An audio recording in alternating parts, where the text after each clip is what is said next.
guys, my name is Stephanie and I'm gonna be your English teacher today. Nossa aula de hoje vai ser estratégias de compreensão de texto, tá? Vamos lá? Técnicas de leitura e interpretação, certo? A nossa aula hoje vai ser só sobre técnicas, então a gente não precisa falar um pouquinho, algumas palavrinhas em inglês, né? O texto vai estar todo em português, então relaxem que vai dar tudo certo e vocês vão conseguir compreender totalmente, tá? As técnicas de leitura e interpretação. Que técnicas a gente utiliza para interpretar textos, né? Vamos lá, começando. As técnicas de leitura, como o próprio nome diz, vão nos ajudar a ler um texto. Existem técnicas variadas, mas veremos as mais utilizadas. Ao ler um texto em inglês, lembre-se de usar as técnicas aprendidas. Elas vão ajudá-lo. O uso da gramática também é importante e sempre vai te ajudar também, tá? Então a gente não pode excluir de maneira alguma o vocabulário e a gramática que a gente aprende, tá? Vamos lá, no segundo parágrafo diz: as principais técnicas são a identificação de cognatos, de palavras repetidas e de pistas tipográficas, né? E o que seria tudo isso? A gente vai ler um por um para a gente conseguir compreender. Ao lermos um texto, vamos ainda apurar a ideia geral do texto, que é o General Comprehension, e utilizar duas outras técnicas bastante úteis, que é o skimming e o scanning, tá? Vamos lá. A gente vai começar agora pelos cognatos, né? Os cognatos são super conhecidos e a maioria das pessoas já sabem o que significa, tá? Os cognatos são palavras muito parecidas com as palavras do português. São as chamadas palavras transparentes. Existem também os falsos cognatos, que são palavras que achamos que é tal coisa, mas não é. Os falsos cognatos são em menor número. Este nós veremos adiante, que é no treinamento, tá? Você mesmo poderá criar sua própria lista de cognatos. Como cognatos podemos citar o school, né, que é escola. Então, se parece com a palavra escola no português e realmente tem a tradução escola, tá? Telephone, que é telefone, né? Lembra aí da música da Lady Gaga? Telephone. Nós temos car, que é o carro, tá? Question, que é questão. Pergunta, né? Ou pergunta. Activity, que é atividade.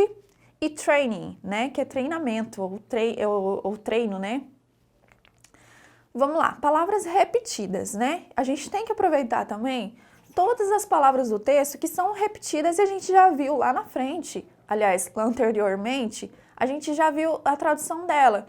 Então, fica muito mais fácil quando você vê essa palavra variadas vezes no mesmo texto e você verifica que você já viu essa tradução, né? Então, vamos lá. As palavras repetidas em um texto possuem um valor muito importante. Um autor não repete as palavras em vão. Se elas são repetidas, é porque são importantes dentro do texto. Então, quando se repete uma mesma palavra, é porque o autor ele quer enfatizar ou ele quer que você preste mais atenção nessa palavra porque ela está dando alguma dica. Uma dica de interpretação ou uma dica de por que esse texto é dessa forma, tá? Vamos lá. Muitas vezes, para não repetir o mesmo termo, o autor utiliza sinônimos das mesmas palavras para não tornar o texto cansativo. Lembra quando a gente faz aula de redação que o professor sempre indica que você utiliza sinônimos, né?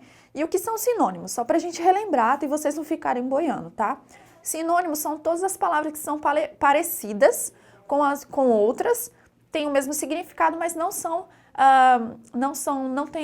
tem a mesma parte de leitura. Ela não é, por exemplo, a gente pode utilizar palavras diferentes para dizer o mesmo significado, tá? No inglês também é a mesma coisa, certo? Pistas tipográficas, o que seria isso? As pistas tipográficas são elementos visuais que nos auxiliam na compreensão do texto.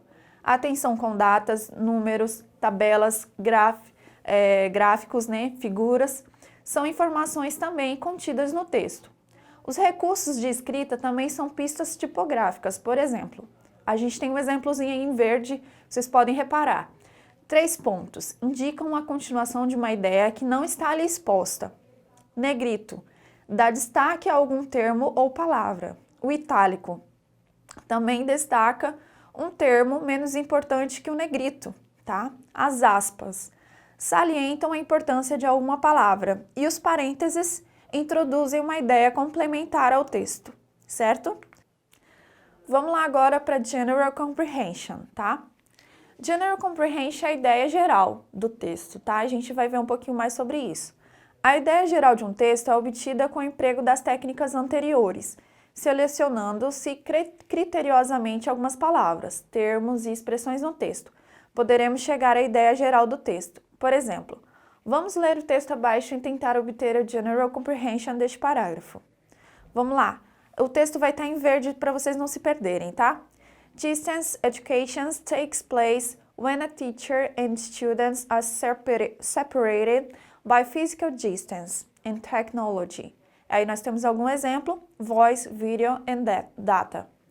Often in concert with face-to-face communication is used to bridge the instructional gap. Então nós temos aí a referência embaixo que do College of Engineering, que é a Universidade de Idaho, tá bom? Vamos lá, a partir das palavras cognatas do texto em negrito, podemos ter uma ideia geral do que se trata. Vamos enumerar as palavras conhecidas, pelo menos as que são semelhantes ao português, tá? Distance educations, que a gente já imagina que são palavras cognatas, então já dá uma pista do que a gente está querendo dizer com esse texto, tá? Então, educação, distância. O que seria educação, distância? Né? É essa educação que a gente está tendo no momento que a gente está vivendo, que é a educação à distância, tá? E aí vamos só ver as palavrinhas em negrito, tá? Students and separated, que são estudantes, né? E separated, que está no passado aí, separados, tá bom? Physical distance. O que seria distance? A gente já viu lá que é uma palavra que é repetida, né? Então já é uma outra técnica que a gente está utilizando aí. Physical nada mais é que a distância física, certo? Então nós estamos em distância física, porém estamos estudando, tá bom? E tecnologia. A tecnologia aí tá super clara, é um cognato, tá? Voice, video. Então nós temos aí voz e vídeo, né? São palavras que a gente sabe que são cognatas, tá? E aí, na próxima palavrinha verde, a gente tem aí, ó, face to face. O que significa face to face? Face é face, né? Então, cara a cara, certo? A gente traduz como cara a cara. Comunicação cara a cara, né? Ou física, certo? Is used. Então, esse used aí, ele tá no passado. Então, tá dizendo que é usado, tá? The instructional. Instructional nada mais é do que instrucional, certo?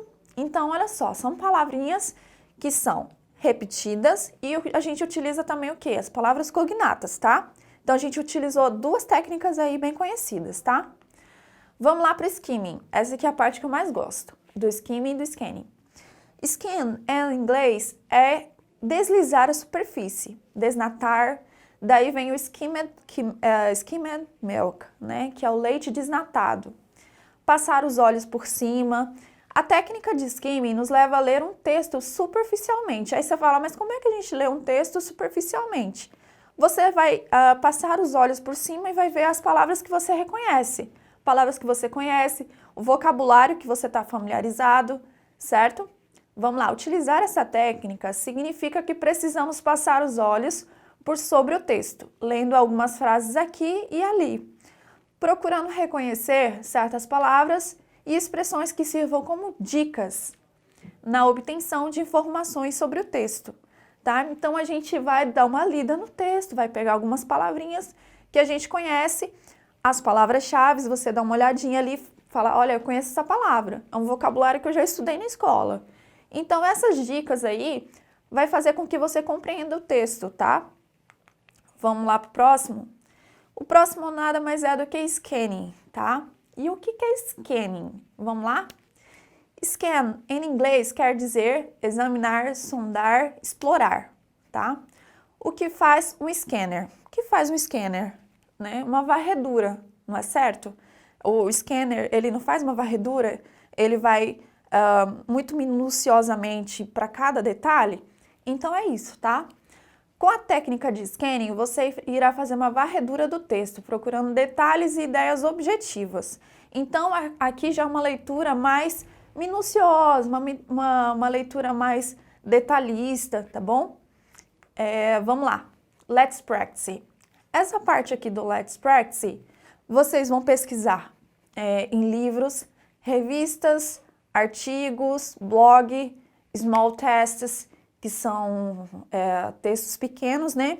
Esses textos pequenos podem ser como memes, por exemplo, das mídias sociais, das redes sociais, que vocês sempre estão utilizando, tá? Que também são gêneros textuais, tá bom? E aí vocês vão fazer uma varredura, vai utilizar essas técnicas e para mais informações vocês podem entrar também lá no site do Eduque para obter mais informações e mais atividades também relacionadas ao texto, tá bom? E sobre a aula de hoje também. Então a gente se vê na próxima aula. See you, bye bye!